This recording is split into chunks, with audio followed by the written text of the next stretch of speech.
Hola, ¿cómo están? Sean bienvenidos a una nueva edición de este espacio de conversación que tenemos acá en CNN Chile con nuestras entrevistas.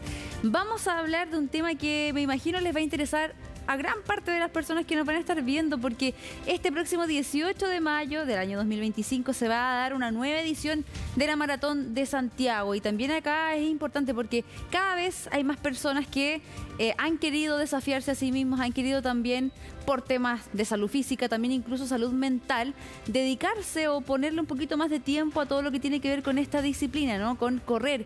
Y acá también vamos a entregar un par de recomendaciones para aquellos que son más principiantes, tener en cuenta quizás algunas consideraciones en relación a las altas temperaturas, cómo prepararse para poder rendir de manera correcta sin dañar nuestra salud. Bueno, para eso vamos a tomar contacto entonces con nuestro siguiente entrevistado. Él es Rodrigo Melo, académico de la Escuela de Kinesiología de la Universidad de las Américas, a quien ya podemos ver en pantalla. Rodrigo, muchas gracias por tu tiempo y por esta conversación acá en CNN. No, gracias a ustedes por querer compartir este tema con todos. Es bastante relevante porque yo te mencionaba también acá ahora al inicio, hay bastante, cada vez aumenta el número de personas que por primera vez acceden o se inscriben para poder correr una maratón. Sabemos que esta maratón tiene también distintas etapas, distintos kilómetros, dependiendo también, por supuesto, de el estado físico de cada participante, etcétera. Pero pensando precisamente en los principiantes, en las personas que recién están iniciando en esto del running, que probablemente ya se están preparando de cara a lo que va a pasar en mayo, esta nueva edición, ¿cómo también se ven o cuáles podrían ser esas principales recomendaciones a grandes rasgos para ese grupo de la población? Ya, importante que la corrida que se da en la Maratón 2025 en Santiago es una corrida que son 10 kilómetros, 21 kilómetros y 42 kilómetros. Como maratón, como tal, son 42 kilómetros, pero hay esta corrida más chica de 10 kilómetros, que no es ni tan chica porque para el amateur 10 kilómetros igual es harto, ¿ya? Entonces, pensando en esas personas que van a hacer 10 kilómetros, ojalá se recomienda, por ejemplo, que por lo menos ya 2 meses antes estén entrenando. Ya para los que hacen 21, 3 meses y medio antes, por lo tanto, estamos a 100 días, por lo cual aproximadamente, por lo tanto es importante que ya estén entrenando para esos 21 kilómetros o se empiecen a entrenar para los 10K. Ajá.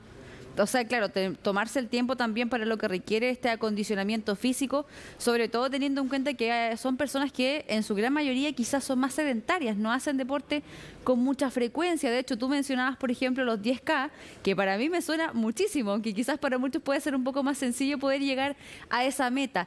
¿Qué consideraciones también se deberían tener, por ejemplo, desde el punto de vista más bien físico? La importancia, por ejemplo, bien digo, del precalentamiento antes de hacer el ejercicio propiamente tal.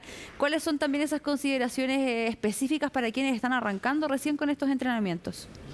Primero, el ejercicio físico, la actividad física, que ahí tiene una pequeña distinción, es el medicamento más barato. Entonces tiene un montón de beneficios. Lo que sí, mientras más edad tengamos, de alguna forma podemos tener algunas alteraciones. Con la edad, por ejemplo, nosotros perdemos masa muscular, perdemos el equilibrio, balance, por lo cual lo primero que tenemos que hacer, si queremos hacer un ejercicio como una carrera de 10 kilómetros, es ir al médico. Ver cómo están nuestros niveles sanguíneos, ver cómo está, por ejemplo, un electrocardiograma, ir al cardiólogo. Porque a veces pasa que hay enfermedades encubiertas o que no sabemos que teníamos, o puede haber una disminución de la glicemia, o puede haber una alza de presión. Que nos suba la presión es totalmente normal, pero después tiene que bajar. Ajá. En cambio, los hipertensos se mantiene arriba, por lo cual, prescripción médica. 2, subiendo, por ejemplo, el cerro, hay mucha gente amateur que voy a subir el Cerro San Cristóbal. El Cerro San Cristóbal está en altura, por lo cual eso puede generar también otras lesiones. Por lo cual yo diría que se tiene que empezar a entrenar en liso. Y sobre todo la carrera del 18 de mayo es una carrera donde es puro cemento, es duro, por lo cual también empezaría entrenando en una superficie quizás de tierra o más liviana, gravilla, pero hay que tener ojo también, y por eso es importante también la indumentaria, una buena zapatilla, porque si yo no tengo unas buenas zapatillas también corro el riesgo de generar lesiones. Ajá, de todas maneras, también es parte de esta asesoría un poco más integral que quizás las personas que por primera vez están enfrentándose a este tipo de situación, son puntos bastante relevantes a considerar. El calzado que se utiliza, también otro punto relevante, Rodrigo, las altas temperaturas que están afectando hoy por hoy a la región metropolitana, no solamente acá en Santiago, en el resto del país también, en la zona central, en los sectores más interiores.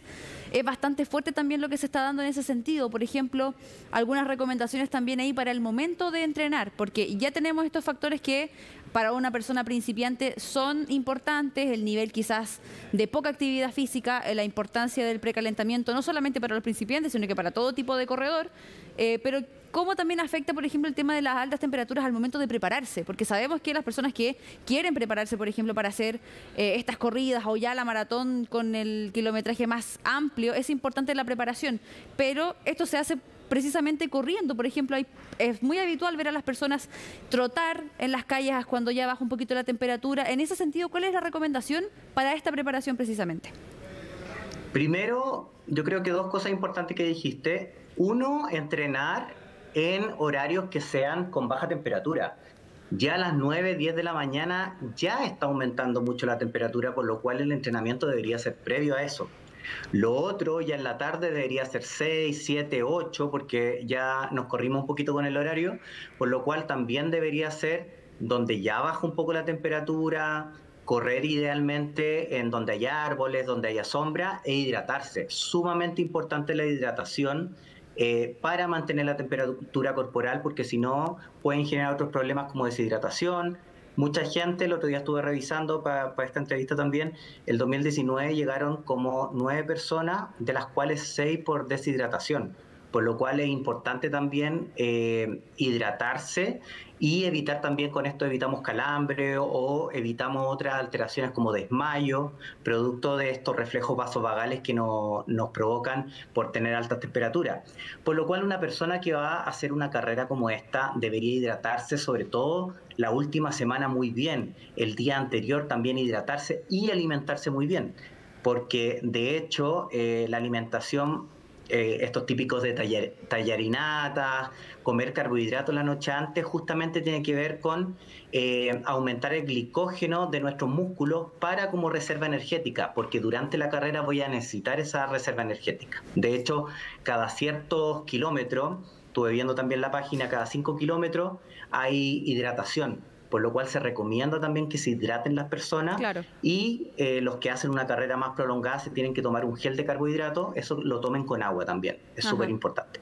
Claro, importante también todos estos puntos para que en el fondo esta experiencia sea una experiencia agradable, más allá de llegar o no a la meta, también lo ideal es poder disfrutarlo y para eso es fundamental que el cuerpo también responda de buena manera y para eso hay que cuidarlo y alimentarse e hidratarse como corresponde. Rodrigo, para ir terminando, me gustaría también preguntarte en relación a las limitaciones de alguna persona que, por ejemplo, haya tenido algún tipo de lesión en el pasado o algún tipo de problema que quizás recién ahora se está dando cuenta, porque precisamente el tema del entrenamiento también a veces nos va haciendo descubrir ciertas dolencias que si no hubiéramos entrenado no hubiéramos sabido que teníamos. Entonces, en ese sentido, para quien ya se está preparando y quizás siente algún tipo de malestar, ¿hay alguna limitación específica que, por ejemplo, sea de un carácter tan grave que te impida correr, por ejemplo, esta maratón? Sí, pueden haber secuelas de distintas patologías que tuvimos antes, entonces con el entrenamiento se pueden reagudizar. Una cosa son las sistémicas, cosas que pueden estar en el pulmón, el corazón, pero otras cosas son lesiones más físicas. Entonces puede afectar tobillo, puede afectar rodilla y puede afectar cadera. Por lo cual, si durante el entrenamiento, que debe ser progresivo, de menos a más, hay alguna alteración, dolor, me duelen las rodillas, me duele al lado del muslo, consultar con médico, consultar con un experto, con un kinesiólogo. Yo soy kinesiólogo de profesión, por lo cual es importante ver, porque pueden haber algunas disfunciones femoropatelares o algunas lesiones de que la patela, que este huesito que está en la rodilla, esté cizallando un poquito más la rodilla y esté generando alguna inflamación. Por lo tanto, es importante estar alerta ante esas lesiones o prelesiones, porque puede ser que durante la carrera, que sea un poquito más extenuante de lo que yo entreno, me pueda generar contractura o me pueda generar tendinitis o me pueda generar hasta inflamaciones de hueso, que eso en general la periostitis se da en personas que dan una sobrecarga mayor. Claro. Por lo cual es importante tener en cuenta cuando entreno algunos tipos de dolencias o malestares y consultar con un profesional especializado como un médico o un kinesiólogo. Y lo último, recordar que durante la última semana y durante las 2 últimas semanas uno tiene que ir bajando también la carga.